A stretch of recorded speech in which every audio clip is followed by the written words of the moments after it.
چچا آپ میرے ساتھ کل اسکول چلیں گے؟ بھائی خیریت تو ہے نا؟ نہیں، وہ میں نے اپنے اسکول کی فیس جمع نہیں کروائی۔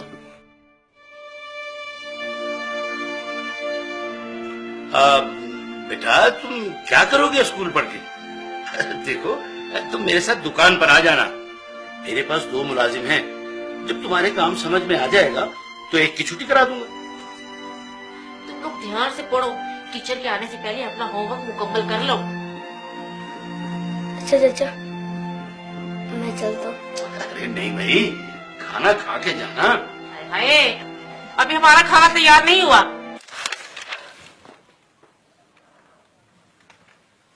یا رسول اللہ، جب سے میرے ابو فوت ہوئے مجھے کسی نے پیار نہیں کیا۔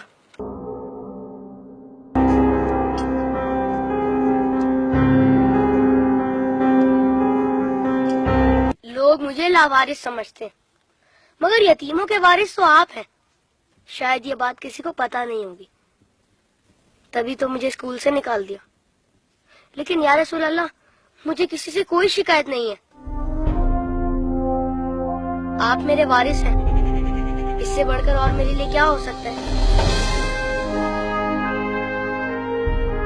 اللہم صلی علی محمد و علی محمد۔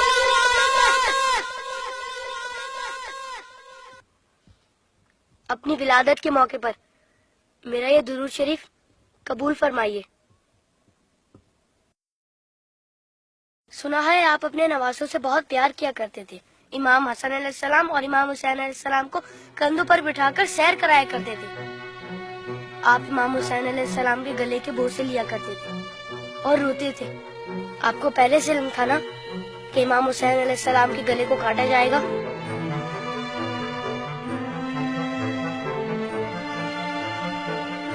کیا آپ کو کسی نے ممبر سے اتر کر امام حسین علیہ السلام کو گود میں لیتے ہوئے نہیں دیکھا تھا؟ آپ نے تو خطبے کے بیچ میں انہیں گود میں لے کر کہا تھا، اسے پہچان لو، یہ حسین ہے، اسے کبھی تکلیف مت دینا، اس کی ہمیشہ مدد کرنا۔ جس نے حسین سے محبت کی اس نے مجھ سے محبت کی۔ کیا یہ سب کسی نے نہیں سنا ہوگا؟ ساتھی ایک اوسط نے جب ننھے علی اصغر کے لیے پانی کا سوال کیا تو یزیدی لشکر میں سے کسی نے بھی انہیں پانی نہیں دیا۔ یا رسول اللہ، آپ کی خاطر بھی نہیں دیا انہیں؟ اور 6 ماہ کا بچہ کتنا پانی پی لیتا؟ چند قطرے۔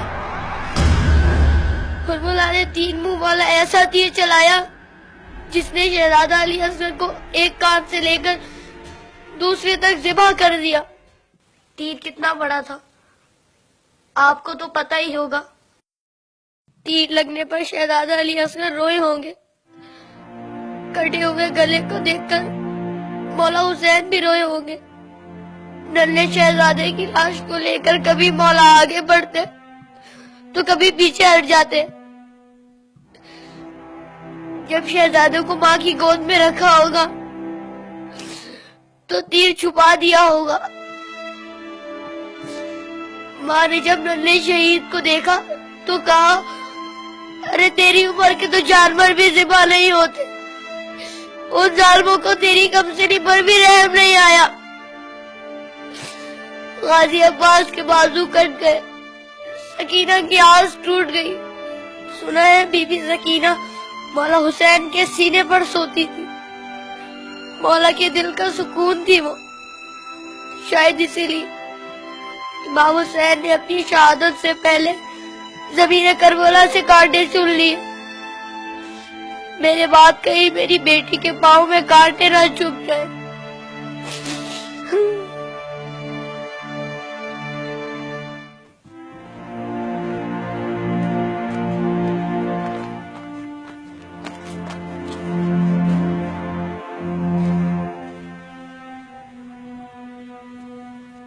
مولا حسین جب قاسم کی لاش لینے میدان میں گئے تو 3 دفعہ پکارا، تینوں ہی دفعہ جواب نہیں آیا۔ پھر فرمایا، امام ہو کر حکم دیتا ہوں، بتاؤ کہاں ہو تم؟ تو مشرق سے آواز آئی، چچا، مغرب سے آواز آئی، چچا، چاروں طرف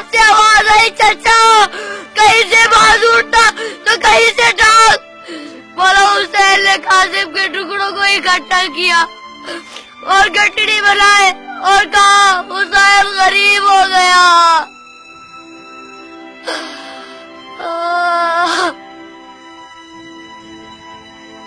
یزید کی فوج میں کسی کو پتا تو ہوگا یا کسی نے بتایا تو ہوگا کہ جن لوگوں کو تم مار رہے ہو وہ نواسہ رسول ہے.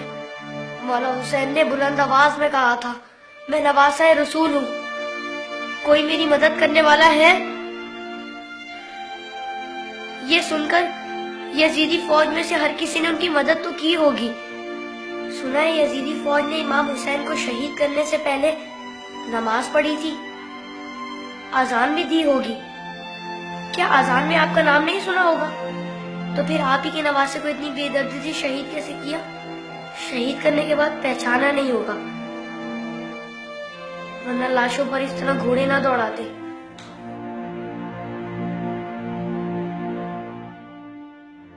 عمر سعد کے بعد شمر نے آ کے کہا میرے حصے کا سر کہاں ہے؟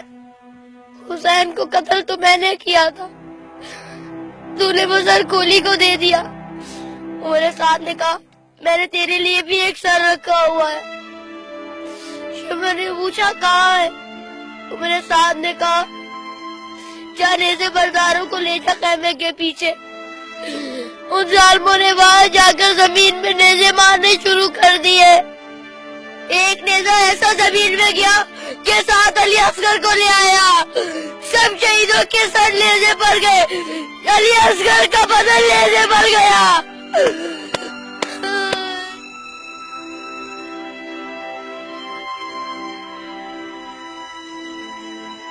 ان ظالموں نے جب بیویوں کو ننگے سر بازاروں میں پھرایا تو امام حسین کے سر نے تلاوت شروع کر دی,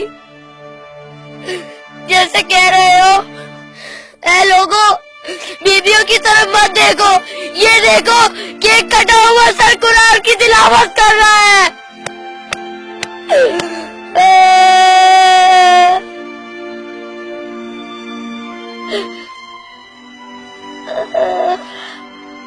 جب میں کربلا کا ذکر کرتا ہوں